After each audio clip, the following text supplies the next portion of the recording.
Di sebuah desa yang asri, pernah terdengar sebuah legenda tentang seekor naga yang ganas dan menghancurkan desa tersebut. Tapi, itu hanyalah cerita legenda turun-temurun yang diceritakan oleh orang-orang tua dulu.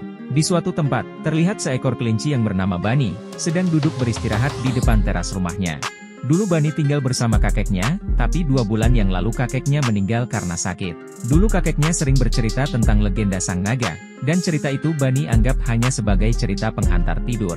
Ketika Bani selesai mandi dan ingin pergi tidur, Bani merasa tempat tidurnya seperti ada yang aneh. Lalu, tempat tidur itu diangkat dan Bani mendapati sebuah kertas besar yang terlipat yang terlihat sudah usang. Setelah dibuka, ternyata itu adalah sebuah peta, dan di suatu titik terlihat seperti gambar naga. Bani terkejut, dia tak menyangka, cerita yang setiap malam diceritakan si kakek adalah nyata. Keesokan harinya, setelah berkemas-kemas, Bani membulatkan tekad untuk mencari keberadaan naga tersebut. Setelah berhari-hari berjalan di dalam hutan, Bani melihat sebuah gua yang besar dan penuh dengan semak belukar. Bani pun memasuki gua gelap tersebut, tak lama di ujung sana terlihat benda yang bersinar. Setelah dilihat lebih dekat, ternyata itu sebuah telur yang besar. Tapi Bani tidak tahu itu telur apa. Ketika Bani hendak menyentuh telur tersebut, tiba-tiba saja muncul seekor naga besar dan sudah tua. Bani ketakutan, tapi naga itu berkata, "Jangan takut, mendekatlah," ujar sang naga. Dengan langkah pelan, Bani pun mendekati naga itu. Lalu, naga itu berkata kembali, "Apa maksud dan tujuanmu datang ke sini?" tanya sang naga.